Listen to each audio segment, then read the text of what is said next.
രാജേശ്വരി വെങ്കിട്ടരമണൻ 75 വാക്ക് Malayalam short hand.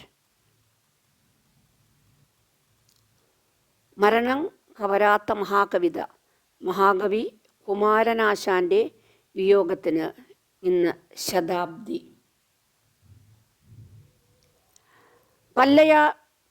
പല്ലനയാറിൻ്റെ ആഴങ്ങളിലേക്ക് താൻ എഴുതാനിരിക്കുന്ന കാവ്യങ്ങൾക്ക് ഒപ്പം മഹാകവി കുമാരനാശാൻ ആണ്ടുപോയിട്ട് 100 വർഷം.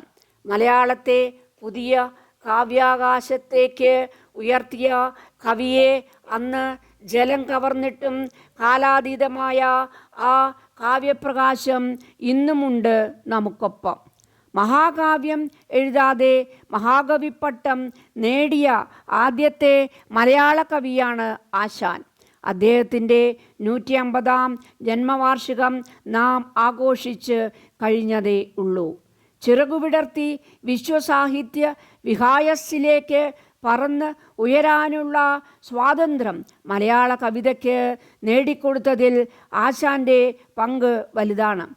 സമൂഹ മനസ്സിലെ അനാചാരങ്ങളുടെയും അന്ധവിശ്വാസങ്ങളുടെയും ഇരുളകറ്റാൻ കൂടിയാണ് അദ്ദേഹം കവിത എഴുതിയത്. മലയാള കവിതയെയും കേരളീയ സമൂഹത്തെയും നവീകരിച്ച ആശാൻ കവിതകൾ പുതിയ തലമുറകൾക്ക് കൂടി ഉള്ളതാണ്.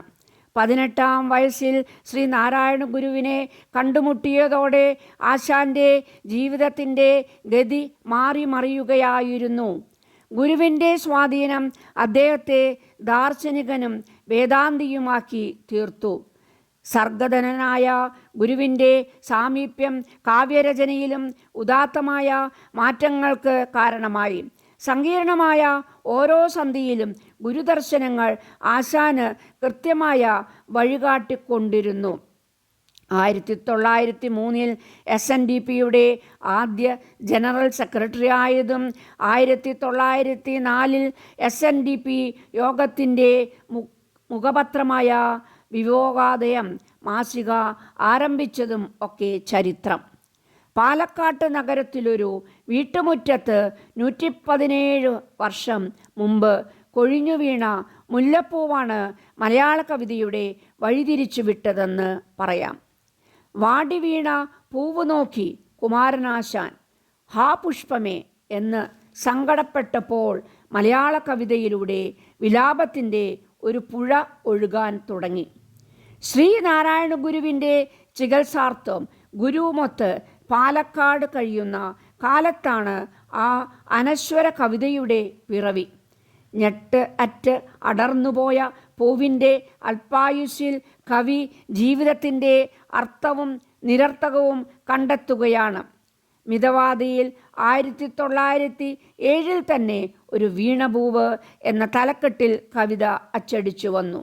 ഭാഷാഭൂഷണിയിൽ വീണ്ടും പ്രസിദ്ധീകരിച്ചതോടെ കാവ്യം കൂടുതൽ ആസ്വാദകരിലേക്ക് എത്തി. ആ ആത്മവിശ്വാസത്തിലാണ് തുടർന്ന് നളിനിയും ലീലയും ചിന്താവിഷ്ടയായ സീതയും ഒക്കെ ആശാൻ രചിച്ചത്. വാസവദത്തയുടെ ചിതയിലേക്ക് ഇറ്റുവീണ ഉപഗുപ്തൻ്റെ കണ്ണീർക്കണത്തിൽ പ്രതിഫലിച്ച കാരുണ്യത്തിൻ്റെ മഹാപാഠങ്ങൾ കരുണയിൽ 100 വർഷത്തിന് ശേഷവും തെളിമയോടെ ശേഷിക്കുന്നു. ആഘോഷങ്ങളിൽ ജീവിച്ച വാസവദത്ത ഉപഗുപ്തൻ്റെ ദർശനങ്ങൾ കേട്ട് ആത്മീയമായ പ്രണയത്തിലേക്ക് അലിഞ്ഞു ചേരുന്നത് പോലെ ബുദ്ധ സന്ദേശങ്ങളുടെ സത്ത ആശാൻ്റെ കവിതകളിൽ കണ്ടെടുക്കാം.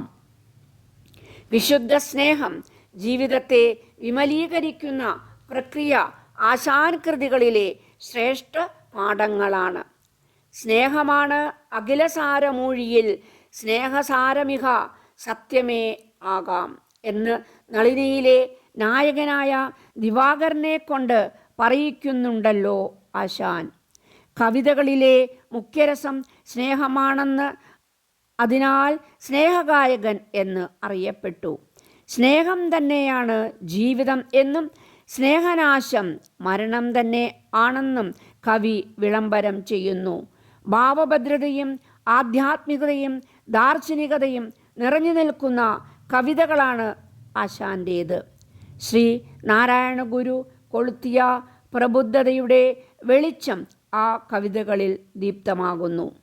വീണപൂവും കരുണയും ഉൾപ്പെടെയുള്ള ആശാന്റെ കവിതകളിൽ ആവിഷ്കരിച്ചിരിക്കുന്ന മനുഷ്യാവസ്ഥകളുടെ ദീനതകളും ധർമ്മസങ്കടങ്ങളും ഇന്നും പ്രസക്തം.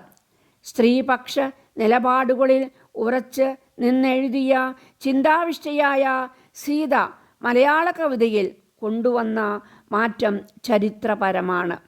മോഹിക്കപ്പെടാനും വെറുക്കപ്പെടാനും സ്വീകരിക്കപ്പെടാനും ഉപേക്ഷിക്കപ്പെടാനും മാത്രം ഇടമുണ്ടായിരുന്ന സ്ത്രീയെ തൻ്റെ കാവ്യങ്ങളിലൂടെ കുമാരനാശാൻ മോചിപ്പിച്ചെന്ന് നിരീക്ഷിക്കപ്പെട്ടിട്ടുണ്ട്.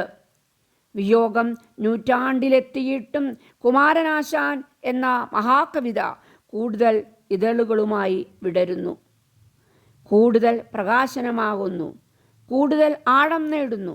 കാരണം വരുംകാലത്തെ കൂടി അഭിമുഖീകരിച്ച് എഴുതിയതാണല്ലോ ആ കവിതകൾ.